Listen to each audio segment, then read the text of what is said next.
ခင်ဖုံးသက်ဝေစိတ်တစားဟင်းကအမွှေးကြိုင်လိုအပ်ချက်နဲ့တောင်စစ်မှတ်ထူပြောတတ်တဲ့ပုံမှာຫນွယ်တပင်မြက်တပင်လိုတန်ရောစင်ကိုတေးရပါခဲ့ပါပြီခင်ဖုံးသက်ဝေဒါဟာပုံမှန်မနက်ခင်းတစ်ခုရဲ့နေကြီးဥရုပုခါတီကဝရန္တာလေးပါကွယ်လေကောင်းလေတန့်တွေနဲ့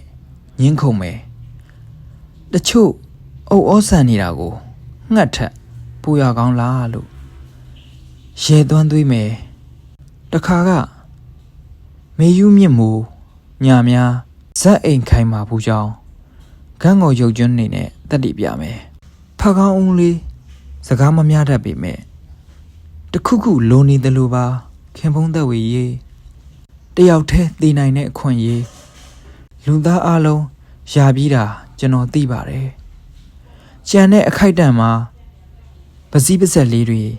များလို့နေမလားတွေးမိတယ်လှိုင်းကောင်းဖြူဖြူတွေကြားအတော်အတန်ဝင်ပြေးနေတာတောင်လှီငယ်လေးမထွက်ခွာနိုင်သေးလို့တခုခုလိုနေတော့မှာပဲကြက်တရီကိုလေတိုးတော့ဖွာကနေလွန့်ကနေကြစ်ဆန်မီမှာလဲတုခုမတွေဖွဲရပါနေတာတွေ့ဘူးတော့ကျွန်တော်ကိုညွှန်းဆိုဖို့ဗပိဒံတစ်ခုရှိလိမ့်လို့နဲ့လွန်ချခဲ့ဘူးလေခေါင်းမှာတန်တရားတွေများအားလုံးကိုအယုံကြည်နဲ့မျက်ရည်လွယ်စသဖြင့်ခင်ဖုံးသက်ဝေပြောခဲ့ဘူးသလိုစိတ်ဝင်စားစရာကောင်းလောက်အောင်သူတိသူသက်စောင့်ကြွားနိုင်စသဖြင့်အဲ့ဒီခေါင်းစဉ်တွေနဲ့ရှာခဲ့ဘူးပါတယ်ဘယ်လိုဖွင့်ဆိုကြပါလိမ့်မလဲပေါ့ကျွန်တော်ရှာကြည့်တယ်တောတွေတောင်တွေမဖွဲမရလမ်းခုလက်တွေအပြစ်တင်ရင်လဲတင်ကြပါစီလေဒီမဲခင်ဖုံးသက်ဝေရဲ့ကျွန်တော်ဆိုတာကလေကိုတောင်မကဲတင်ရင်စရာဝင်လေးမှုပါအလှဲ့ကြော်ပြီးလှပခဲ့ရတဲ့ဗရောက်ပုံးနေတော့ကငုပါကိုနာမီကိုခေါ်ပြီး